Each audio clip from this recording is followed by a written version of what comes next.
Крайно време е лидерите да започнат да водят църквата към Христос. Кои лидери? Лидерите във всяка позиция в йерархията. И как да водите църквата? Водете според Божието Слово и я насочете в правилният път.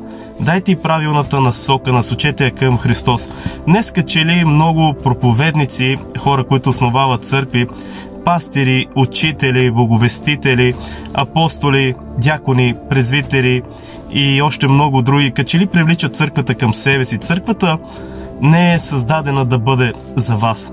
Църквата е създадена и родена на кръста, за да бъде за Христос. Насочете правилно църквата, обяснете и към кого трябва да се обърна с цялото си сърце и не се възползвайте от църквата за собствените си облаги. В какъв смисъл? Какво искам да кажа? Има една история за един цар, велик цар, който бе описан в Старият Завет. Това е цар Асуир. Всички знаем тази история за Адаса, която в последствие стана Естир. Ето ви един добър пример. Имаше там един скопец на име Саазгас, който се грижеше за всички жени. Украсяваше ги, хранеше ги, даваха им мазила, за да се мажат. Защо? За да бъдат по-красиви. За кого? За царя. Работата на днешните лидери би трябвало да бъде следната. Да бъдете, включително ще кажа и аз, да бъдем както онзи скопец Саазгас и да не се възползваме от църквата. Нашата работа е в духовен смисъл, включете Словото, включете грижите, последният начин да поднесем правилните мазила на невястата, на църквата, да украсим с правилните накити, да храним с правилната храна и да й даваме правилната вода, Божието Слово. Та да може невястата, църквата да бъде украсена за кого? Не за вас, не за мен, за Христос. Ето ви историята. Цар Асуир бе там и му доведоха няколко жени. Не знам колко бяха точно на брой, но една от тях бе Естир.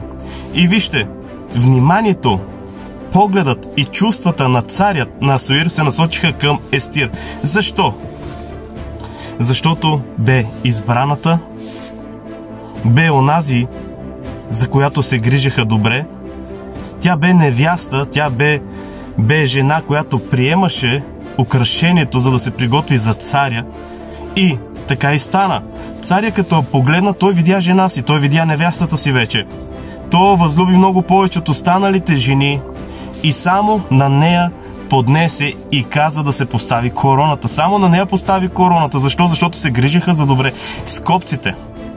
Днес трябва лидерите, водачите, разберете ме правилно, говоря с любов, със сигурност говоря с любов, да бъдете както скопците.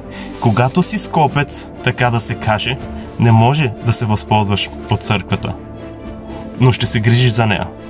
Няма да бъдеш просто някой, който бие църквата и който дружи със света за собствените си облаги, а ще се грижиш правилно за църквата, за да може църквата да застане правилно пред Бога.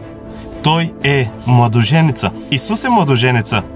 Не вие, не аз. Ние всички сме част от църквата, но на нас е поверено да се грижим както скопецът Саазгас, да я украсим за царят.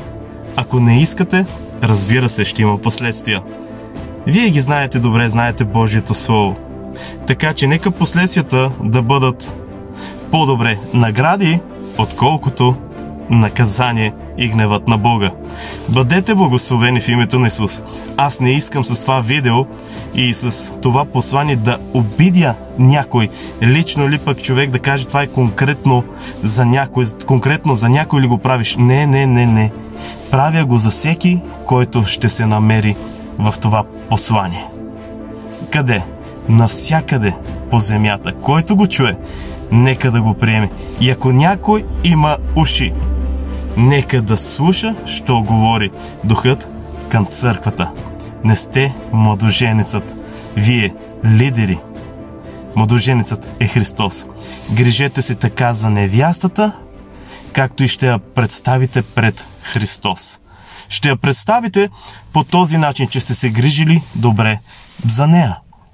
А иначе сам Христос ще я представи чиста и неопетнена чрез кръвта си. Демек, вие трябва да се грижите, но цялата правда и благодат е от Неговата кръв. Но вие, братя, сестри, лидери, бъдете както онзи скопец. Нека Господ Бог да ви благослови в името на Исус. Амен.